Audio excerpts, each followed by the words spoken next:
One of the things that we really stress in our marketing of our program is that, we'll never email you unless we're sending you an offer, incentive, promotion, event access, or some kind of a discount. And that's made our program very successful.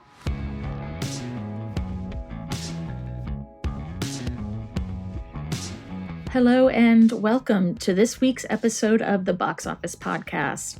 I am Rebecca Pahle, Deputy Editor of Boxoffice Pro, the only publication in North America exclusively dedicated to our beloved movie theaters. Joined today by Editorial Director Daniel Loria, feeling a little bit under the weather. Glad you're getting that out of the way before CINEMACON. As well as always, Chief Analyst Shawn Robbins, who we are going to pepper with a number of questions regarding upcoming film releases. And in our feature segment, Daniel, you spoke with two executives from Cinépolis USA. That's right. I had the opportunity to speak with Olloqui, the CEO, and Annelise, Holyoak, the National Director of Marketing and Loyalty over at Cinépolis USA. A very interesting conversation about how a global brand entered the US market and how they're really forging a new identity in this country, in the United States, expanding from their home base of Mexico to enter a very competitive, mature market for exhibition here nationally. That'll come on the second half of this episode. But before we get started, Rebecca, you have a message from this week's sponsors, Spotlight Cinema Networks, where this week's feature interview is part of the monthly Indie Influencers series. Absolutely, Daniel. Spotlight Cinema Networks is evenly comprised of luxury, dine-in, and art house theaters. Spotlight represents segment leaders, including Angelica Film Center, Lemley Theaters, Landmark Theaters, Cinépolis Luxury Cinemas, Flix Brewhouse, Look Cinemas, and Silver Spot Cinemas. To find out more, please visit spotlightcinemanetworks.com. Guys, let's start with a quick news recap. A slow news week in exhibition, Rebecca, but we did get a nice little headline from our friends at CINEMACON, a major Hollywood title having an advanced screening at the event. We're talking about Top Gun Maverick from Paramount screening at CINEMACON. I'm not going to complain about a slow news week. I feel like we've had 2 years of intense news weeks. So I'm good. I'm good with the biggest news items that we'll get to see a new Tom Cruise movie. And of course, Top Gun being named the most anticipated film to hit theaters in our annual box office barometer poll, voted exclusively upon by exhibitors on Box Office Pro. That title winning out against every other film coming out this year. So we know this is going to be a screening that CinemaCon audience is highly, highly anticipating. Let's bring in Shawn Robbins to talk about the weekend forecast, because Shawn, we have a couple of titles opening this weekend, some holdovers, and I want to get some insights from you real fast to start off on Doctor Strange actually opening its pre-sale cycle last week, and we're seeing some strong numbers. You came out with your first long-range forecast breakdown of this title. Before we get into this weekend, Shawn, what are you expecting this way out of the next MCU installment? I think expectations are pretty high at this point. This is back in that first weekend of May, where Marvel movies have traditionally opened to massive numbers during most years for almost 2 decades. And this one is looking really strong out of the gate with pre-sales. That's to be expected with Marvel movies. It's essentially ahead of every other pandemic title so far that's not named Spider-Man No Way Home, which will for quite a while be an unfair comparison to any movie. So that aside, I think we're definitely looking at another major event film from the MCU, and barring any unforeseen developments, and especially if reviews and early reception come out strong, I think these numbers that we have out now of around 165 million or higher, I could easily see those increasing. That's essentially our conservative floor at the moment. That's conservative right now for this title, 165. Wow. That's really good news to hear. Well, and before Doctor Strange and the Multiverse of Madness comes out, next weekend we have the latest entry in another mega franchise, albeit one that, Shawn, I'd be interested to hear your take on the numbers, has kind of fallen off over the last few years. We had the 8 films in the original Harry Potter franchise. This weekend we are seeing the release of the 3rd film in the prequel series, Fantastic Beasts: Secrets of Dumbledore. Shawn, based on the previous 2 Fantastic Beasts grosses, I mean, what are your expectations on this? Because I kind of feel like, as someone who was way into Harry Potter back in the day, the books more than the movies, but that's a whole separate conversation, it feels like the kind of cultural consciousness, the cultural import has fallen off these last few years. And do you think this will have an impact on the box office? I do, unfortunately, and like yourself, I've grown up a Harry Potter fan, and watching some of those movies were just major kind of moments in my social life, I guess, back in the day in high school and college.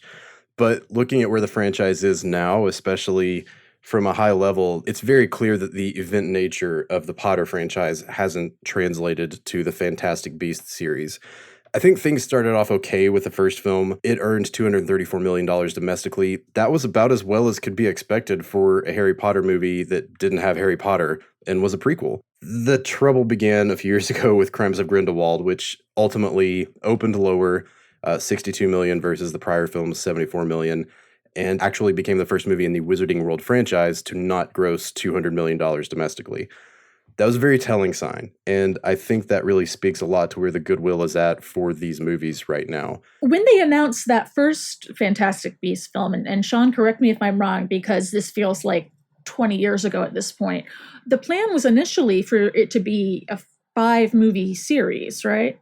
I think so. I'm Wow. pretty sure that's right, and to my knowledge, they've not officially said that that's not still the case. That's a lot of double negatives in there, but from what I've tried to pay attention to over the years, I think there's still an expectation that this series will go beyond the 3rd movie. I think results of this movie might dictate that, though. That's so interesting to me, guys, because we're all the same age here. We're all in our mid-30s. My wife, also the same age as I am, is a huge fan of that Harry Potter franchise. So we are talking about a generational attachment to books and movies for people really in the age range, many of them that have young kids. But it seems like that appeal has really been lost over the years in a way that I can't really compare other franchises to. What happened here? I mean, in 2011, I remember Warner Brothers being in a really difficult situation with an executive transition. I think that's when Kevin Sugihara came into the top role at the studio. That's the same year when the Harry Potter franchise ended and the Christopher Nolan Batman series ended. And there were a lot of question marks on how these franchises were going to recreate themselves and how they're going to relaunch for a new generation. It seems like Batman, after some false starts, was kind of able to pull that off. At least we can see that in the box office results of the Matt Reeves movie. What happened to this franchise? At what point do we start to see the cracks in the system that maybe people aren't willing to go out for every single Harry, because they had the Wizarding World, the theme park thing, and those were extremely popular, right? Yeah, it happened very suddenly to me with the Fantastic Beasts movie, because if we look back at all 8 Harry Potter movies, they were the model of consistency. Quite frequently, it'd be very easy to say a Harry Potter movie was going to make somewhere around $275 to $300 million for more than half of those movies. And then, of course, the last movie came out and became the top grosser, as you would expect for a big finale like that. But with Fantastic Beasts, there was never really an expectation it would hit those highs. But I think the fact that the second film fell so sharply, I believe it was over 32% from the first Beasts movie, that was the fork in the road for where this franchise was going. I like that you both bring up Batman and Harry Potter, because to me, this is one of those franchises that hasn't been able to get its footing as a prequel series in the way that maybe The Hobbit did, or the Batman has been able to do with different iterations. Harry Potter is still a relatively new franchise compared to Tolkien's work, which is over half a century old, and Batman similarly has been around for generations. This is still a property that has its audience growing up. And as you mentioned, it's actually now primarily an adult audience because the second movie was driven by 69% over the age of 25 on opening weekend. And this is clearly not as much of a family movie as I think it was when Harry Potter was coming out 20 years ago. The big sequel is a Broadway musical now. I mean, that's definitely leaning more towards adults. We've had some controversies around both series creator J.K. Rowling and Johnny Depp that cannot have helped, really, I imagine. We were talking about that offline, where that brand has really suffered by the controversies of both series creator and author J.K. Rowling and former Fantastic Beasts star Johnny Depp. So, of course, when we see the impact that the brand has taken from these controversial figures, I think it's natural to see that the IP has really been degraded over the years, despite having a fantastic allegiance from adults, children, parents. A real pity to see how this panned out. Rebecca, what was that international debut for Fantastic Beasts over the weekend? The Fantastic Beasts, The Secrets of Dumbledore debuted overseas in 22 markets to $58 million estimated over the weekend.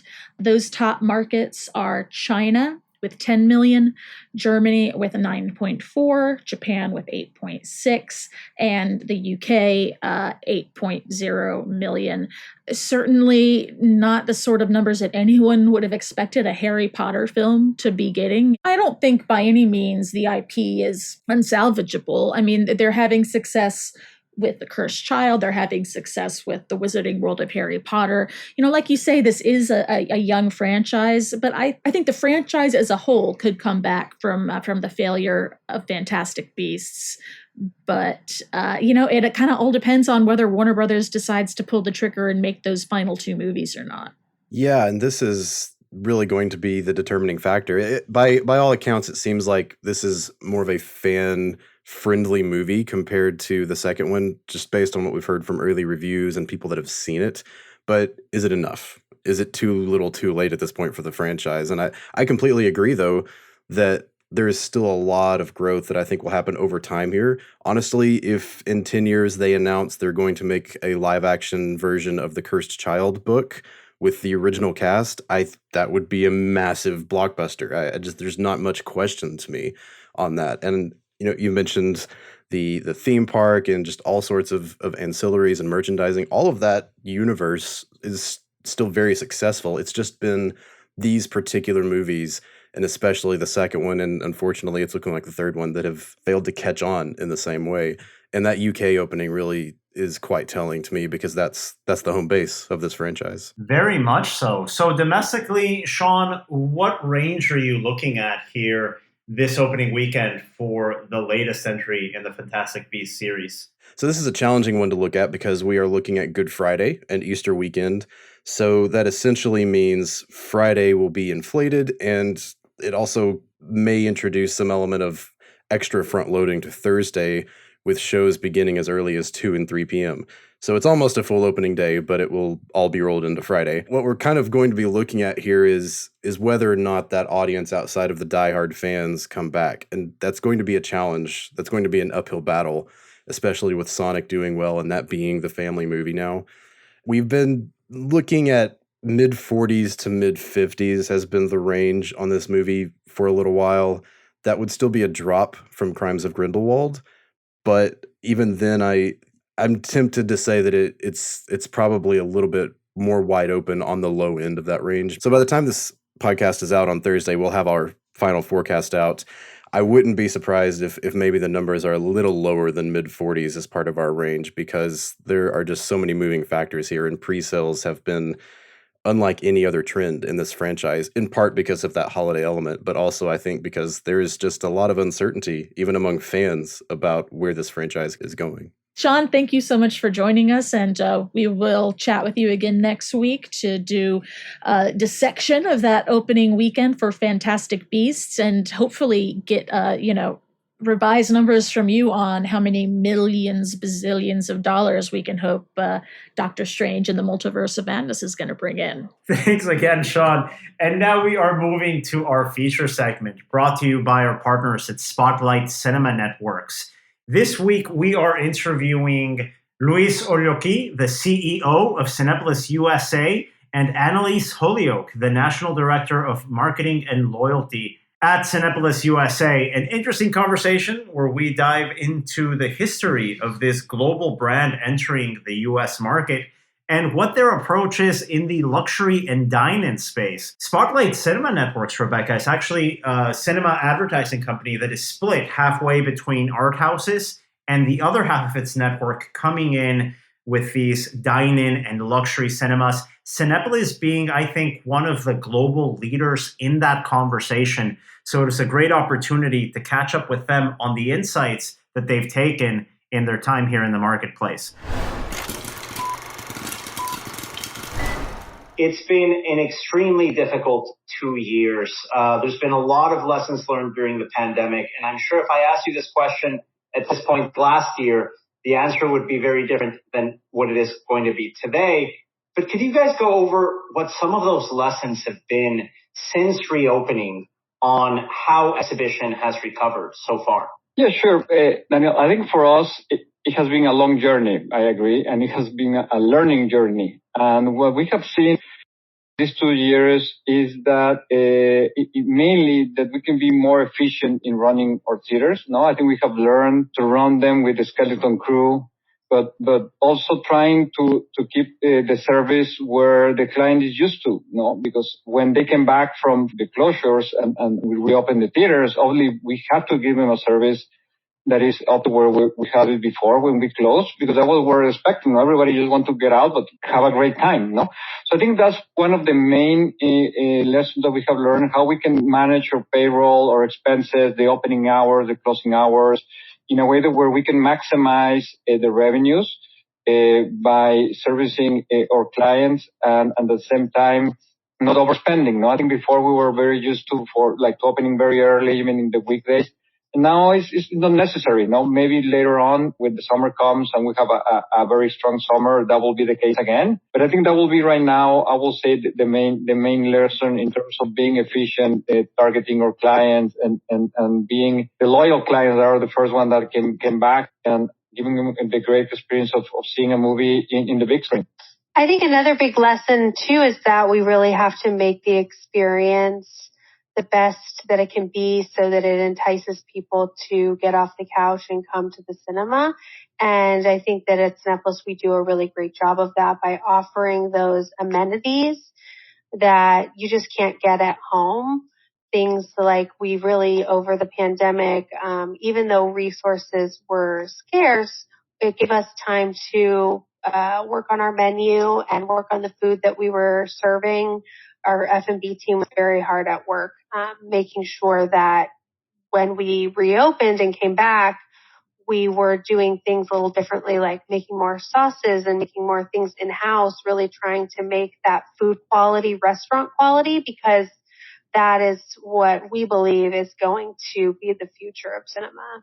And part of that future, I think, is what Cinépolis is bringing into the U.S. market when we look at the circuit as a whole from a global level. For me, it's been very interesting with my own personal experience with the circuit, living in Mexico in the mid-90s, how circuits like Cinépolis modernized in the mid-90s to the late 90s, sort of catching up to the model of what a movie theater was in the United States. But by the time we get to the 2010s, and Cinépolis hasn't really entered the U.S. yet, we get to a point that when Cinépolis enters the United States market, it's Cinépolis bringing a lot of those innovations that happened in its global circuit back into the United States. I mean, recliner seating, dine-in, VIP, luxury cinemas. That's really been a big part of the circuit's DNA here in the U.S.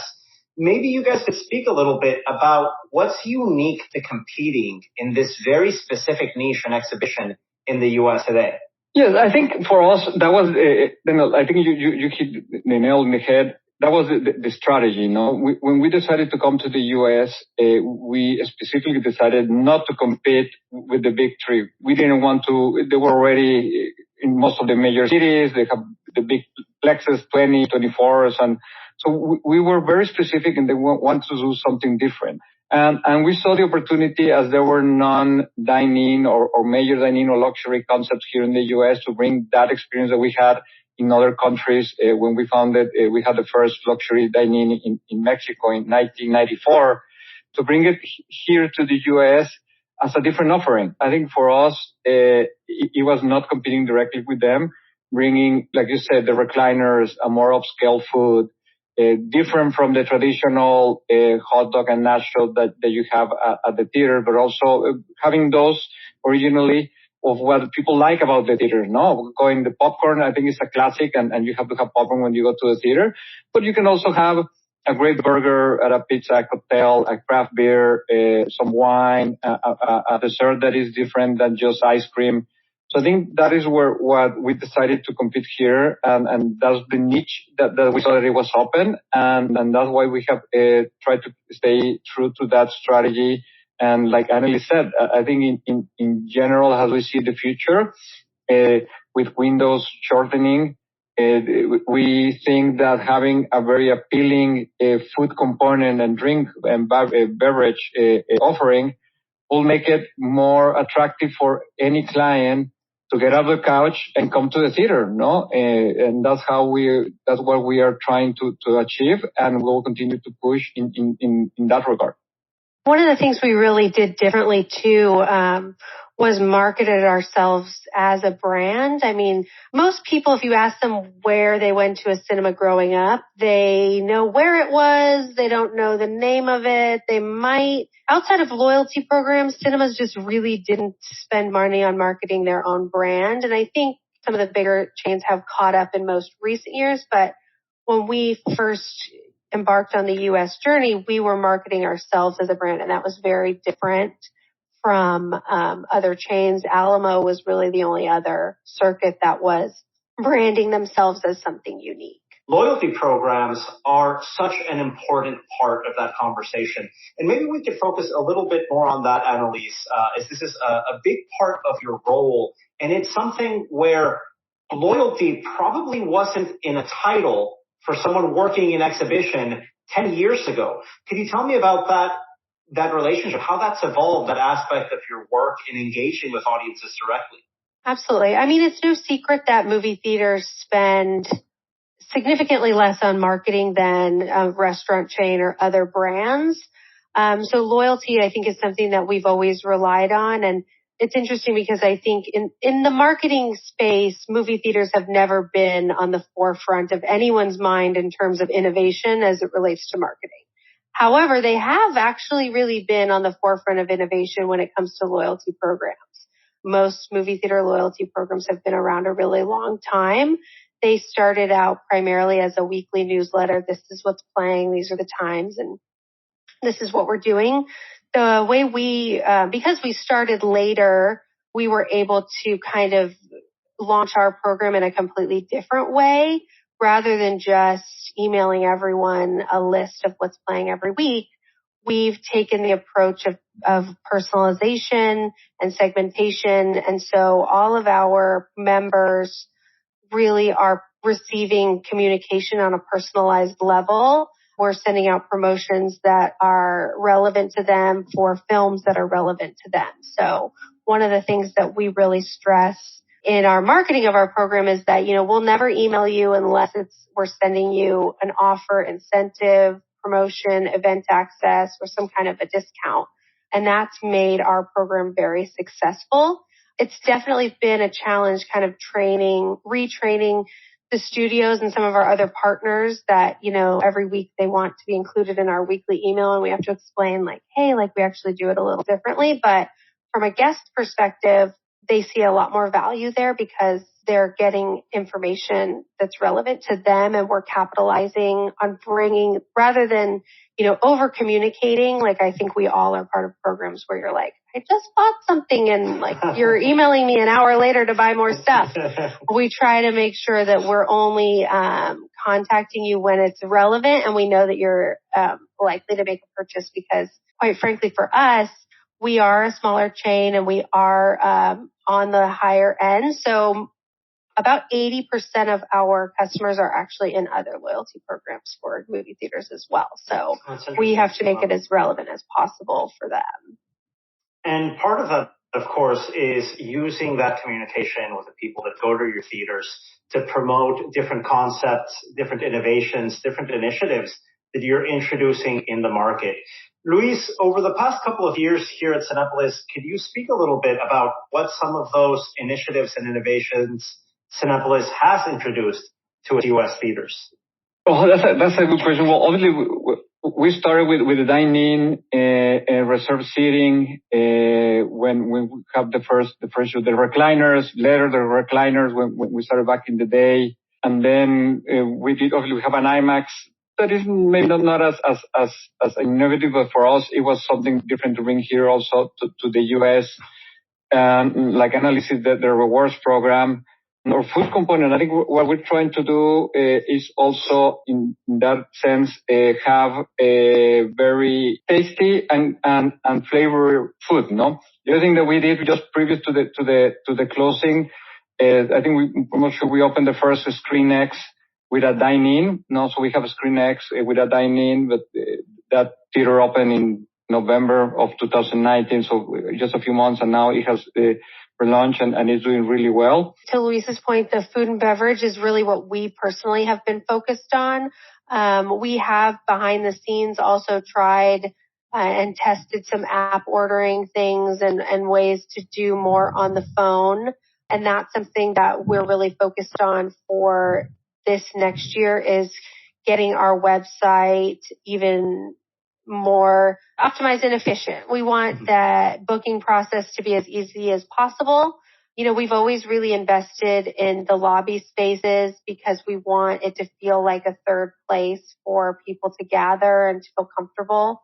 That's something that, you know, not everyone has done. But, you know, back to the food and beverage component, we've really invested in the size of our kitchens. When I first started, our kitchens were probably not much bigger than the size of my kitchen at my house. And now you're servicing an entire complex. Exactly. In something that size, right? Yeah. Because, you know, we were a movie theater chain that wanted to sell food, and now we really consider ourselves in the restaurant space. And now we've got huge kitchens, we've got satellite bars, we've got all sorts of innovations on the kitchen side to make things more efficient. We're constantly optimizing the menu, putting things on, taking things off that are maybe potentially taking too long, because like you said, we're having to serve hundreds of people every hour versus, you know, a normal restaurant. So that has been a big part of the innovation, is things that maybe guests don't see, but they're happening on the back end.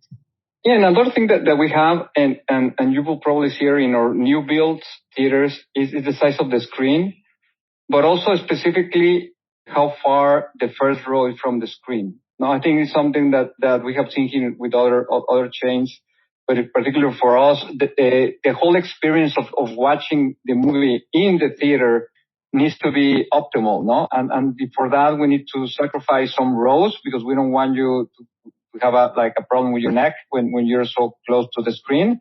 We'll do that, no? So you will see in all the buildings that we have built from scratch, where the first row is very far away from the screen, for us to guarantee the client that if you're in the first row, you'll be able to experience the movie as it should be, no? And yeah, we'll probably sacrifice maybe some revenues, but in the long term, what we want is happy customers. Once you bring in dine-in to the equation, I think the formula changes a little bit when we talk about how the exhibition industry works. It was always a little bit more difficult in terms of operations before the pandemic. But now since the pandemic, we're talking about the two industries that have faced some of the biggest challenges in retail, cinemas and restaurants. How has the dine-in cinema business changed since the pandemic became a reality here for us? Well, I think it has changed in that we have now clients that want better service. No, I think before there was a little more patience now because they're going out less often. They're requesting and requiring a much better service. So I think that's the first. The other thing that maybe some of us hate, but at least we as operators love, is the QR codes menus. That has been incredible. I think that's one of the changes that I know some people don't like them, and for that we have printed menus.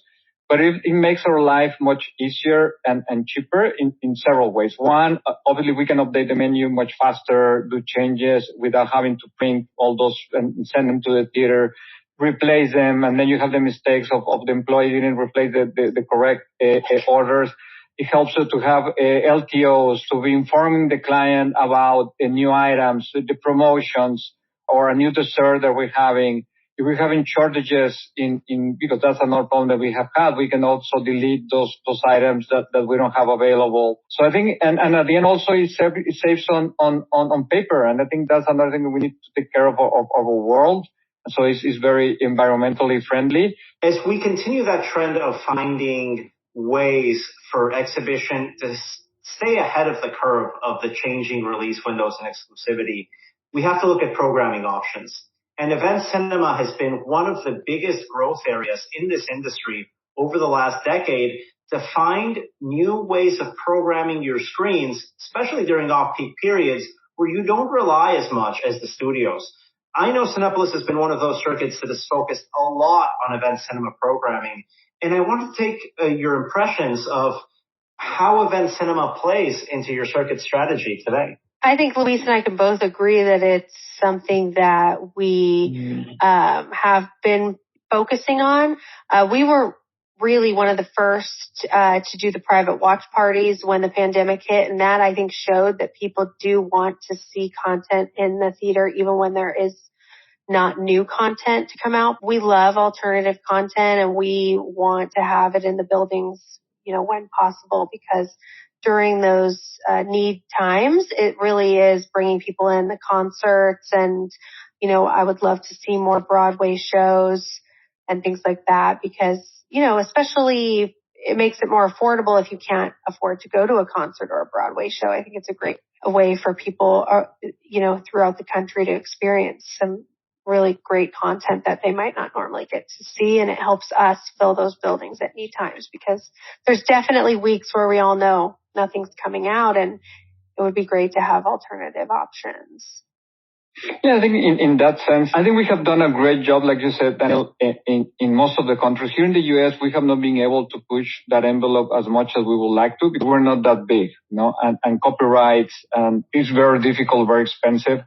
But it's something that we have tried since a long time ago. We were the first chain in the world that had a 3D live soccer game, and we did it for the World Cup. We did also live opera. We have done live concerts, so we had a live concert from the Red Hot Chili Peppers in Berlin, and we show them in Mexico. So you start seeing the opportunities out there. I think for us that we're smaller chains, we need some partners that can help us in getting the copyrights and spread them around.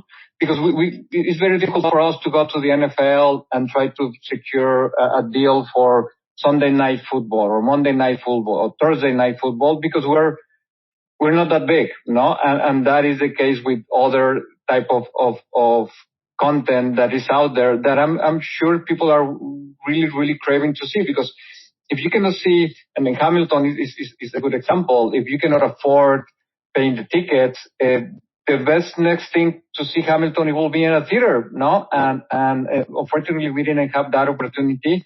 But we would like to have it with other shows, And there's a lot of content being done across the world that we're sure that with globalization, it will be more appealing to our clients, And I think the BTS is a good example of Korean music coming to the US, and people are really craving for it. Yes, I think that will really help across the whole industry to start using more or the spectacular buildings that we have with this state of the art, sound and projection for other type of screenings or shows.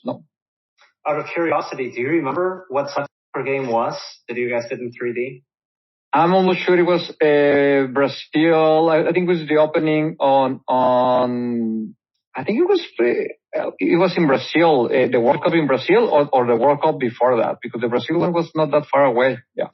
As long as it wasn't Brazil, Germany in that Brazil World Cup, that no, would have been a comedy of errors. I'm not sure that would have gone very well, at least in your Brazilian theaters. That might have been difficult. I think the big thing is consistency, because like you get a concert here, you get a concert there, you might get a game here or there, or, guests are seeing a UFC fight, but then you might not see it for a couple weeks, and we need that consistency of that content to make it work, so that the guests know that they have access to it on a regular basis and it's not just sporadic. Yeah, and it takes time to train the client, because we saw it when we had the first show, the first soccer game. At the end, when you go into a theater, your mindset goes to silence your phone, keep quiet, no? So you're in a soccer game, so that's contrary to what we do. You want people to be yelling and enjoying it. The same with a concert, no? It's kind of like now that we're having this concert, or managers are asking, well, what can we do to make people feel more like in the concert hall, where they can stand up and dance and sing? Will they be quiet? Will they not be quiet? And I think you need to go feel that experience, enjoy it, and then now you start seeing the benefits of going to a theater and experience different type of shows. And we spoke about this a little bit earlier in the conversation, but I have to take this a little bit selfishly, because Cinépolis just remodeled one of the movie theaters that I went to all the time when I was in high school in Miami, in Coconut Grove. I was there countless occasions, saw many, many films there. You guys went in for a complete remodel, and I think that's a good opportunity to speak about how a cinema that you're remodeling basically from the ground up, what changes you're instituting into that space today, and how that informs your new builds coming in the future. Basically, what does a cinema of today and tomorrow look like for our listeners that haven't gone to a new theater in a while?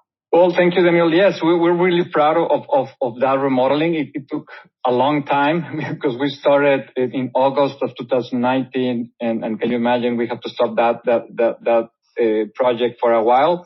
But I think how we approach this project in particular, and think is considering the location. Now, we know that location was very successful. It had done really well. The shopping center was being remodeled too. So I think that really helped in terms of the partnership with the landlord on them rethinking how the shopping center will work in the future. So they tore down part of it.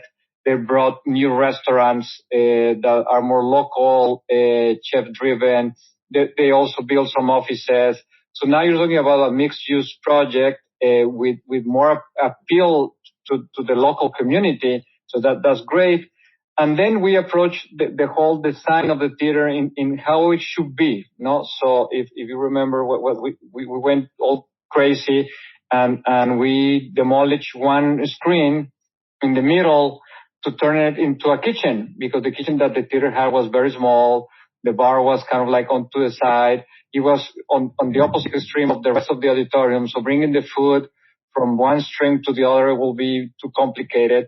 So we need to think about how will the theater run in the long term and do the proper investment in that sense. So we don't have a concession stand anymore.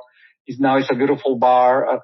And then where the bar is, we created a lounge area for events, because that theater in particular did a lot of events. So now we have a private area with TVs, because here obviously sports is really important. So we can also use it for sports showings in the bar. In the middle of the auditorium of the whole building, like I say, we destroy the screen and put a new kitchen with a service bar, so we can serve the other side of the building. And the unfortunate thing about it is that we cannot raise the roof. So that was the main problem in terms of having bigger screens, because that was a limitation in terms of the permits, and it would have made it cost prohibitive. But I think that's where you start finding the middle ground on how can we bring up to date a theater that the community really loved, and now be able to serve them as they deserve, because theater was a little all on the old side. Guys, thank you so much for joining us again in this week's episode of the Box Office Podcast. And I'm looking forward to seeing you guys in person at CINEMACON in a couple of weeks. We'll all be there. We're excited to go. It'll be a good opportunity to catch up with colleagues and friends. And to our audience, that wraps up this week's episode of the Box Office Podcast. Thanks again to Rebecca Pahle, Shawn Robbins, and our partners at Spotlight Cinema Networks for sponsoring this week's edition. The Box Office Podcast is produced by Box Office Pro, the box office company, and Record Edit Podcast. New episodes come out every Thursday, so please be sure to subscribe, rate us, say nice things about us on the internet. We always appreciate it when that happens, and we will talk to you again next week.